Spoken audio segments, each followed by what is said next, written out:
রাজধানী সহ দেশের বিভিন্ন দর্জির দোকানে সেনাবাহিনীর পোশাকের আদলে পোশাক তৈরি হচ্ছে, সেনা পোশাক নকল। তাহলে আপনার মাথায় প্রথম প্রশ্নটা কি আসবে? আবার ঠিক সেই সময়ে যদি শোনা যায় ঢাকা ক্যান্টনমেন্টে রেড অ্যালার্ট চলছে, তাহলে প্রশ্নটা আরো কি ভয়ঙ্কর হয় না? প্রশ্নটা কি এরকম হয় না যে এই যে নকল সেনা পোশাক, এটা কারা পরবে, কেন পরবে, আর ভোটের দিনই বা কি হতে যাচ্ছে? সুপ্রিয় দর্শক শ্রোতা, সবকিছু ঠিকঠাক চললে ভোটের আর মাত্র দিন তিনেক বাকি আছে। এই সময় হঠাৎ করে ঢাকা সেনানিবাসে রেড অ্যালার্ট কেন? সত্যি কি রেড অ্যালার্ট জারি করা হয়েছে? যদি হয়ে থাকে, কেন এই সিদ্ধান্ত নেওয়া হলো? সোশ্যাল মিডিয়ায় এটা নিয়ে চর্চা আছে। আইএসপিআর বা সেনাবাহিনীর তরফ থেকে এ বিষয়ে কিছুই পরিষ্কার করা হয়নি বলেই আমি জানি। তাই প্রশ্ন যে আসলে কি হচ্ছে ক্যান্টনমেন্টে? একটি সেনা সূত্র বলছে নির্বাচন ঘিরে সেনাবাহিনীর ভেতরে অস্বস্তি রয়েছে। বিশেষ করে মুক্তিযুদ্ধ বনাম জামাত ইস্যুতে মতভেদ এখন আর চাপা থাকছে না।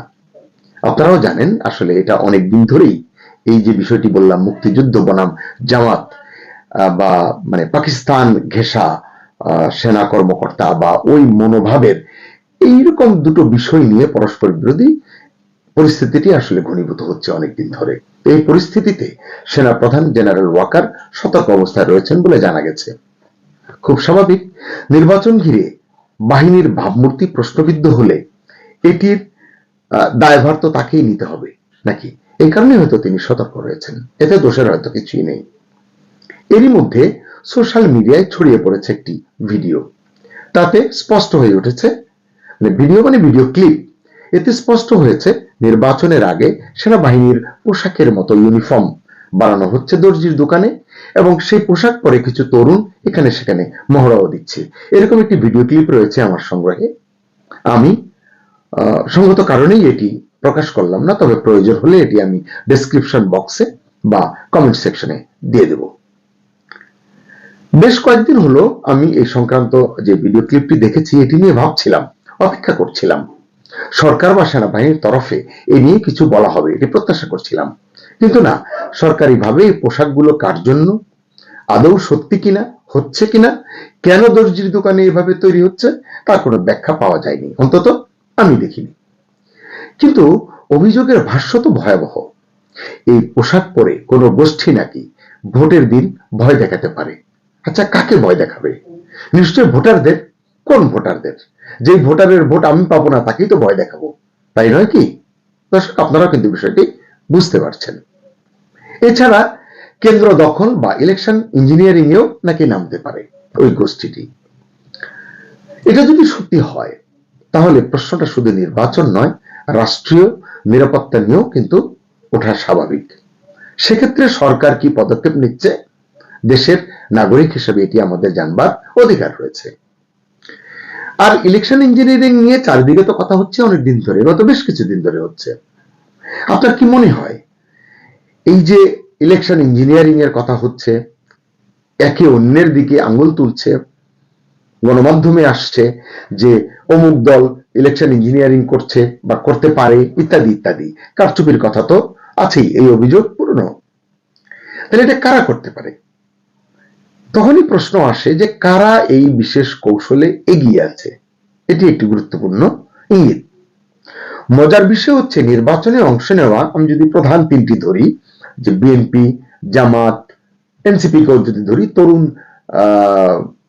নেতা হিসেবে এবং প্রধান উপদেষ্টা ইউনূসের অত্যন্ত পছন্দের দল হিসেবে এই দলের তরুণ নেতাদের প্রতি তার যে স্নেহ, এইসব বিবেচনা করি, কিন্তু এই তিনটিকে আমি বিবেচনায় আনলাম আজকের আলোচনার জন্য।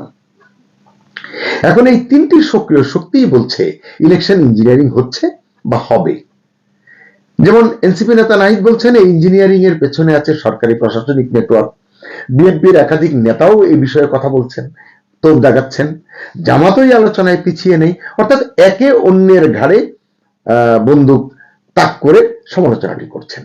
তবে রাজনীতির বিশ্লেষকরা বলছেন ইলেকশন ইঞ্জিনিয়ারিং প্রশ্নে জামাতের দিকেই নাকি অনেকে অভিযোগের আঙ্গুল তুলছেন। কারণ কি? তারা বলছেন বর্তমান প্রশাসনে জামাতের শক্ত অবস্থান রয়েছে, এটি আমরা অনেকেই জানি। এছাড়া জামাতের অর্থনৈতিক সক্ষমতার বিষয়টিও সর্বজন বিদিত। তারা আসলে পরিকল্পিতভাবে কাজ করতে পারে, করছে ইতিমধ্যে। এখন পর্যন্ত যেটি দেখা গেছে, নির্বাচনকে ঘিরে অত্যন্ত কৌশলী পদক্ষেপে জামায়াতে ইসলামী এগিয়ে চলেছে, যে কারণে তারা নিজেদেরকে ক্ষমতার দাবিদার করে তুলতে পেরেছে। আন্তর্জাতিক মহলে নিজেদের গ্রহণযোগ্যতার বিষয়টি তারা মোটামুটি প্রতিষ্ঠিত করতে পেরেছে। কূটনৈতিক মহলে, বিশেষ করে যুক্তরাষ্ট্র মোড়ল যারা, বিশ্ব মোড়ল, তাদের কাছেও তাদের এক ধরনের গ্রহণযোগ্যতা তৈরি করেছে বলে একটি প্রচারণা কিন্তু স্টাবলিশড হয়েছে।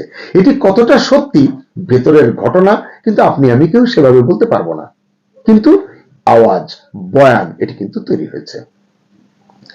এছাড়া মাঠ প্রশাসনে উল্লেখযোগ্য সংখ্যক ডিসি, এসপি এরা যে জামাত ঘেঁষা বা জামাতের সদস্য বা জামাতের প্রতি তারা অনুরক্ত, এটা কিন্তু অনেকেই আমরা আলাপ আলোচনা করি। সত্য মিথ্যা হচ্ছে অন্য বিষয়। পাশাপাশি প্রশাসনে জামাত ঘেঁষা কর্মকর্তাদের উপস্থিতি, এটিও খুব আলোচনার বিষয়। এই সবাই মিলে এই যে ইলেকশন ইঞ্জিনিয়ারিং প্রশ্নে জামাতকে আসলে অভিযোগের কেন্দ্রে তুলে এনেছে বা অভিযোগের কেন্দ্রে রাখছে।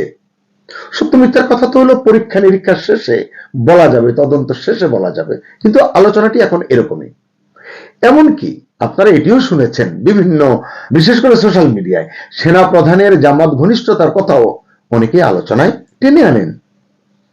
অন্যদিকে বিএনপি বলছে দল হিসেবে তারা ব্যাপক জনপ্রিয়, এই জনপ্রিয়তার জোরেই তারা আগামী নির্বাচন জিততে চলেছে, তাই ইলেকশন ইঞ্জিনিয়ারিং এ নামা তাদের কোনো প্রয়োজন নেই। এটা তো আসলে বাদ কা বাত, আসলে ভেতরের খবর তো আমরা কেউ জানি না। তবে এই আলোচনার মধ্যেও প্রধান উপদেষ্টা ইউনূস এবং সেনা প্রধান জেনারেল ওয়াকার, এই দুইজনের সমীকরণটাও কিন্তু একটু আলোচনা করা যেতে পারে বা আলোচনা করা দরকার। পর্যবেক্ষক মহল একটি কথা গুরুত্ব দিয়ে বলছেন, তা হলো প্রধান উপদেষ্টা ইউনূস বিএনপি বা জামাতের মধ্যে কোন দলকে ক্ষমতায় নিয়ে যেতে চান সেটা এই মুহূর্তে সবচেয়ে গুরুত্বপূর্ণ। মানে ভয়াবহ বিষয় নয় কি, নির্বাচনে ভোট কে কত পাবে তার ভিত্তিতে সরকারে যাওয়ার বিষয় আছে। কেন এটি মোহাম্মদ ইউনূসকে তাক করা হচ্ছে, তাকে কেন টার্গেটে আনা হচ্ছে? যাই হোক, এরপর আছে মার্কিন যুক্তরাষ্ট্রের ভূ রাজনৈতিক হিসাব নিকাশ, মানে বাংলাদেশকে নিয়ে। ইন্দো প্যাসিফিক অঞ্চলে মার্কিন যুক্তরাষ্ট্রের আধিপত্য রক্ষার যে সমীকরণ, সেটি আছে এখানে। এবং সর্বোপরি ভারতের সঙ্গে যুক্তরাষ্ট্রের সম্পর্কের যে নানান হিসাব রয়েছে, সেটি কেমন, সেটি কি দাবি করে, এসবের ভিত্তিতে আসলে বাংলাদেশের নির্বাচনটি প্রভাবিত হতে পারে, এটি রাজনৈতিক বিশেষজ্ঞরা অহরহ বলছেন।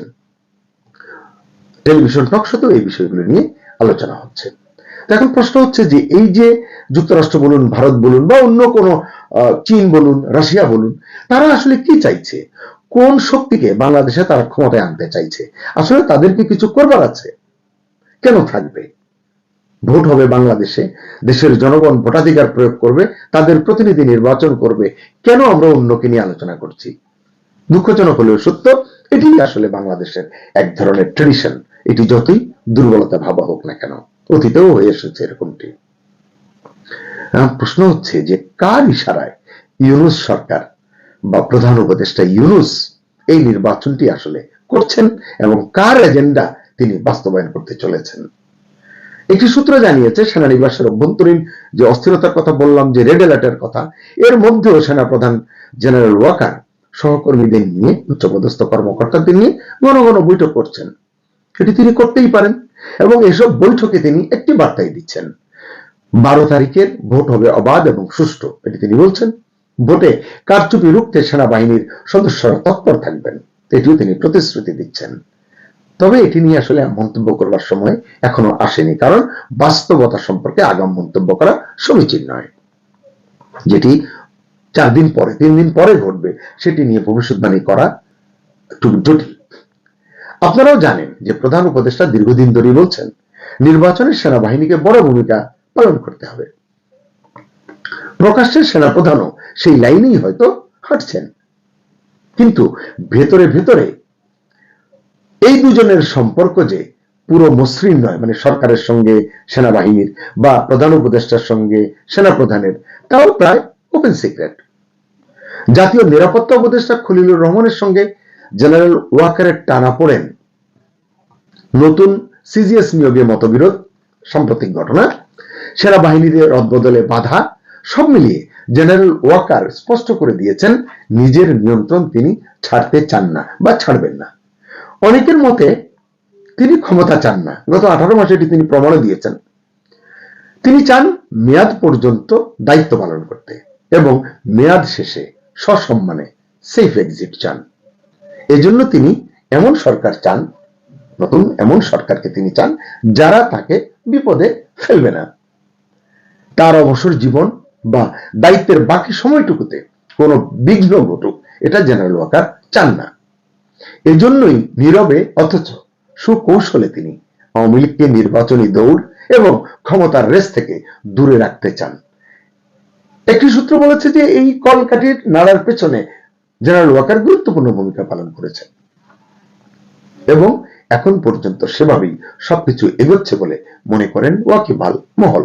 এই এত সব আলোচনার মাঝেই বাংলাদেশ নৌবাহিনীর একটি ঘোষণা হতচকিত করেছে অনেককে। কি বলেছে তারা? নির্বাচনের সময় 7টি যুদ্ধ জাহাজ স্ট্যান্ড বাই থাকবে। মানে অনেকেই অবাক হয়েছেন, প্রশ্ন করছেন জাতীয় নির্বাচনে যুদ্ধ জাহাজ কেন স্ট্যান্ড বাই রাখতে হবে? তারা প্রশ্ন করছেন একই সঙ্গে এমন কিছু কি আছে যে বহির্দেশীয় কোনো হুমকি রয়েছে? যদি থাকে সেটা কি মিয়ানমার সীমান্ত দিয়ে কোনো হুমকি, নাকি বঙ্গোপসাগর হয়ে আসতে পারে এমন কোনো আশঙ্কা, এমন কোনো হুমকি? তারা এটাও বলছেন যে ভারতকে নিয়ে কোনো খারাপ কিছুর আশঙ্কা কি করছে সরকার বা নৌবাহিনী, সশস্ত্র বাহিনী? সত্যিই যদি এই বিষয়ে কিছু থাকে, দেশের মানুষকে সেটা জানানো হচ্ছে না কেন, এটিও একটি বড় প্রশ্ন।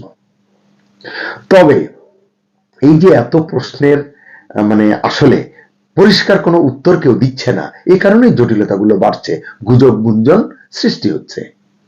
তবে আমি বলতে পারি যে সব প্রশ্নের কেন্দ্রে একটি বিষয় কিন্তু আছে, 12 তারিখের ভোট কি সত্যিই অবাধ এবং সুষ্ঠু হবে, নাকি দর্জির দোকানের তৈরি সেনা পোশাক, নকল সেনা পোশাক, প্রধান উপদেষ্টা এবং সেনা প্রধানের মধ্যকার মতদ্বৈততা যদি থেকে থাকে, যেটি শোনা যায়, এটি গুজব কিনা আমরা জানি না, ক্যান্টনমেন্টের রেড অ্যালার্ট সত্যি যদি রেড অ্যালার্ট জারি করা হয়ে থাকে, এবং যে অদৃশ্য ইলেকশন ইঞ্জিনিয়ারিং এর কথা এতক্ষণ বললাম, যেটি আলোচনা চলছে বিভিন্ন ডায়াসপোরাতে, এই সবকিছু মিলিয়ে কি অপেক্ষা করছে আগামী 12 ফেব্রুয়ারি?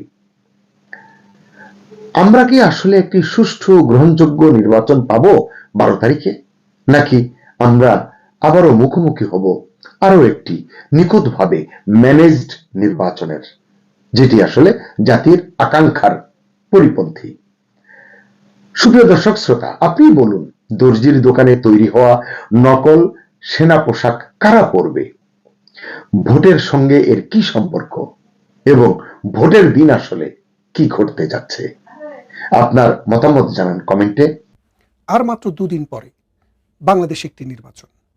এই নির্বাচনটিকে নিয়ে নানা জল্পনা, নানা পরিকল্পনা, নানান কথা, নানান বার্তা। কেউ কেউ বলছেন বহুদিনের প্রতীক্ষিত নির্বাচন, আর কেউ কেউ বলছেন জাতিকে এক অন্ধকার গুহার দিকে নিয়ে যাওয়ার এক ষড়যন্ত্র। পৃথিবীতে আজকে থেকে যদি 1000 বছর 2000 বছর পিছনে যান, তাহলে দেখবেন প্রত্যেকটা জাতিতে কোনো মানুষ আলো নিয়ে আসে, তিনি সমাজকে, রাষ্ট্রকে আলোকিত করে, সমাজকে কিছু দেয়, জাতিকে কিছু দেয়।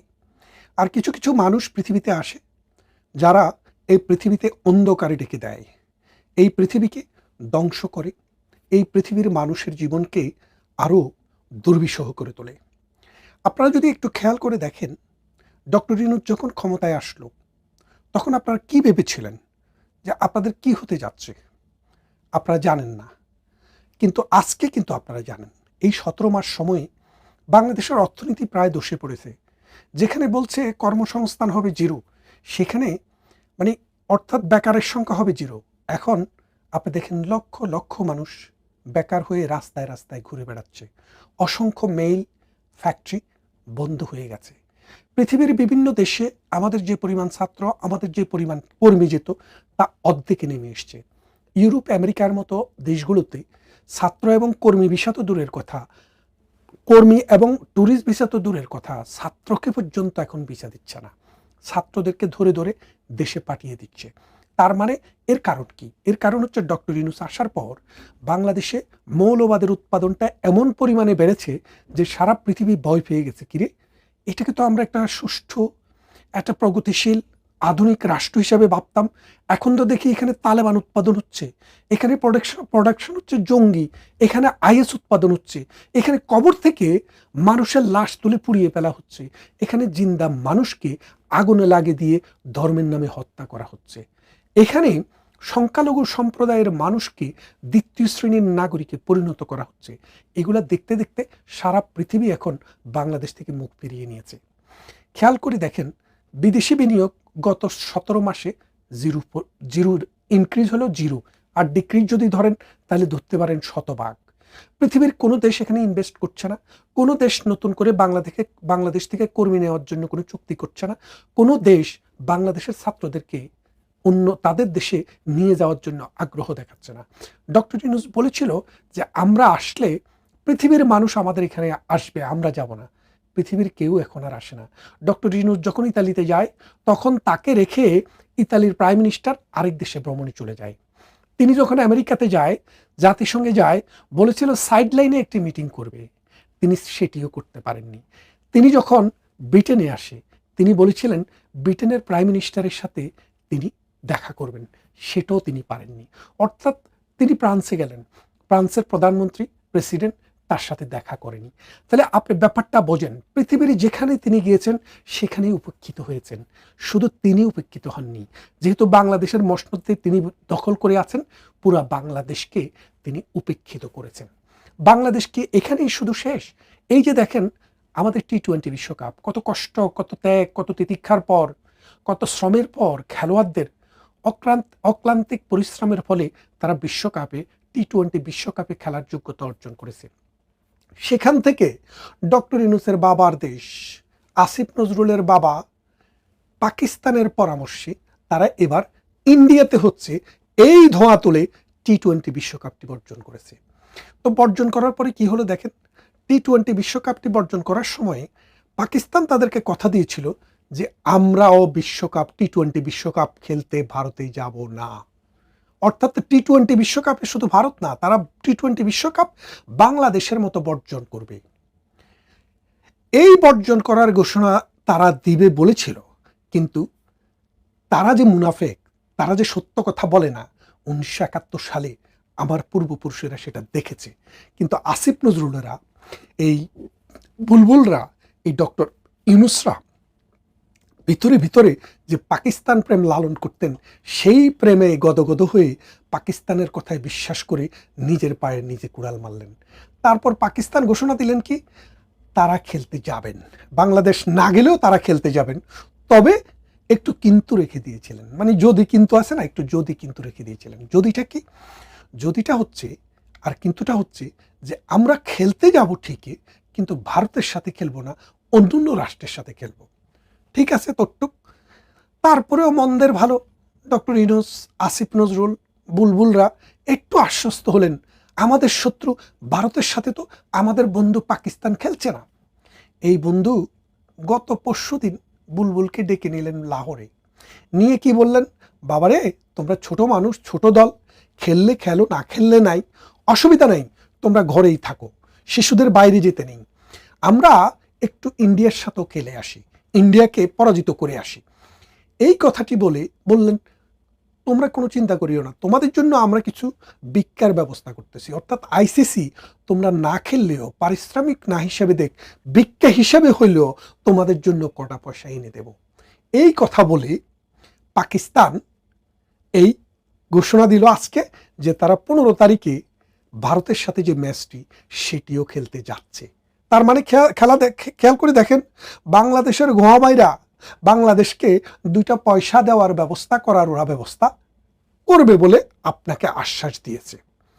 এই নাফরমানদের কথায়, এই মুনাফিকদের কথায় 1947 থেকে 1971 সাল পর্যন্ত আমার বাঙালি জ্বলেছে, আমার সেনারা জ্বলেছে, আমার কর্মীরা জ্বলেছে।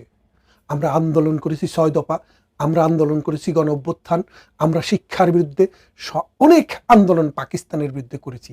তারপর বাঙালিরা বুঝেছিল, আমার 70-71-এর বাঙালিরা বুঝেছিল এরা মুনাফেক। এদের বিরুদ্ধে সর্বাত্মক যুদ্ধ করে তাদেরকে পরাজিত করে আমরা স্বাধীন দেশ করেছিলাম। সেই স্বাধীন দেশে যে মুনাফিকরা তখনও ছিল, এই মুনাফিকরা 2024-এ এসে তাদের ফনা তুলে বাংলাদেশ ক্রিকেটের ঘোয়ামাইরা বাংলাদেশ ক্রিকেটকে মাটিতে বসাই দিল। তাদের আব্বারা বলেছিল যে আমরা খেলতে যাব না, তারা খেলতে গিয়েছে। তাদের আব্বারা বলেছিল তারা ভারতের সাথে অন্তত খেলবে না, এখন সেই ঘোষণাটাও দেওয়া শেষ। তারপরও কিছু কিছু বন্ধু বান্ধবকে দেখি ফেসবুকে ফাটায়া ফেলছে, পাকিস্তানকে ক্রেডিট দিচ্ছে। মানে বাংলাদেশের গোয়া মারা আর পাকিস্তানকে ক্রেডিট দেওয়া, এটা অবশ্য আমি মানি। 1971 সালে আমার 2.5 লক্ষ নারীকে নির্যাতন করেছে, ইজ্জত নষ্ট করেছে, ধর্ষণ করেছে।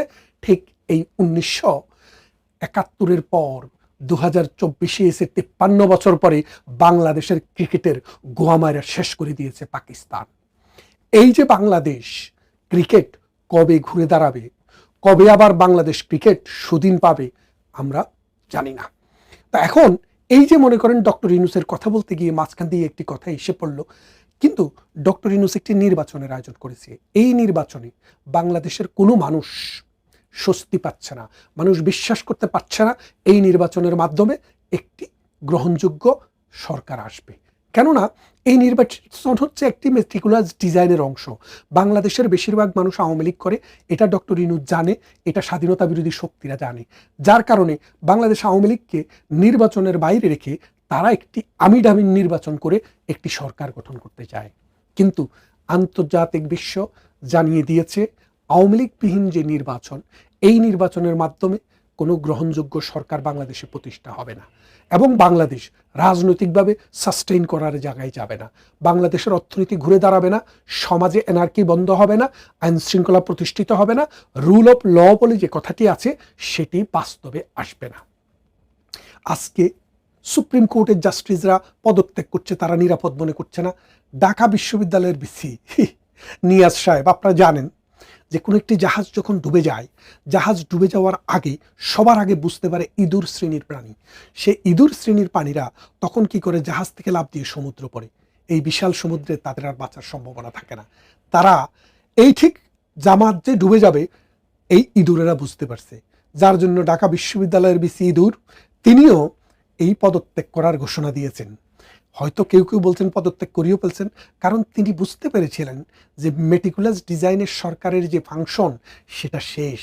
এখন যদি বিএনপি যদি ক্ষমতায় আসে তাহলে এদেরকে গার ধাক্কা দিয়ে বের করে দিবে, তাই মানে কেটে পড়ার চেষ্টা। কিন্তু মান কি রক্ষা হবে? বাংলাদেশের মানুষ কি জানে না যে 1971 সালের মহান মুক্তিযুদ্ধের বহু বড় বড় বর্ষিয়ান নেতা যখন মারা যায়, ঢাকা বিশ্ববিদ্যালয়ের বিচিরা যখন মারা যায়, তখনও নজরুলের কবরের পাশে এখানে জায়গা দেওয়া হয়নি। কেন দেওয়া হয়নি? এটা ঢাকা বিশ্ববিদ্যালয়ে অন্য কাউকে এখানে কবরস্থান বানাবে না। কিন্তু এই নিয়াজ সমস্ত নিয়ম নীতি ভেঙে গালিগালাজ করা হাদিকে সেখানে কবর দিয়েছে। এখন এই যে আইন ভঙ্গ, এর বিচার কিন্তু বাংলাদেশেই হবে। আপনি দেখবেন today, tomorrow or day after.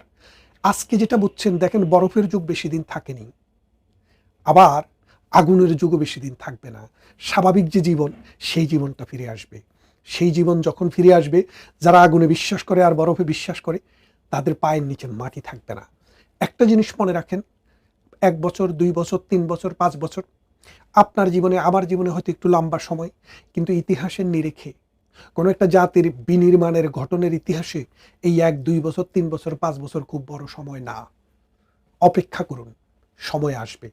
আর যে নির্বাচনটি আসছে, এই নির্বাচনটিতে যেহেতু দেশে কোনো ক্রেডিবল গভর্নমেন্ট আসবে না, দেশে যেহেতু মৌলবাদী চক্রের একটা বিশাল অংশকে পাশ করে আনার চেষ্টা হচ্ছে, দেশে যেহেতু আওয়ামী লীগের মতো স্বাধীনতার সপক্ষের, বাংলাদেশের সপক্ষের, বাংলাদেশের উন্নয়নের রূপকার নির্বাচনে নেই, এবং 500টি থানা লুট করে যেহেতু এই সন্ত্রাসীরা অস্ত্র নিয়ে মহড়া দিচ্ছে, এরা মানুষকে হত্যা করার মহড়া দিবে আগামী 2 দিন পরে।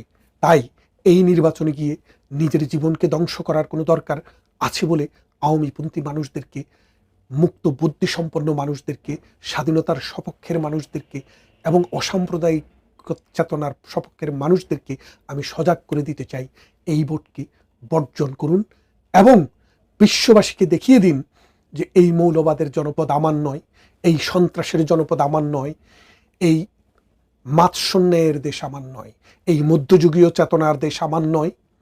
আমি আধুনিক বিশ্বের মানুষ, আমি আধুনিকতায় কথা বলি, আমার মানুষ এগিয়ে যাবে আগামী দিনের সুন্দর ভবিষ্যতের দিকে, সেই আশাবাদ ব্যক্ত করে শেষ করছি আজকের মতো। কথা হবে অন্য কোনো ভিডিওতে।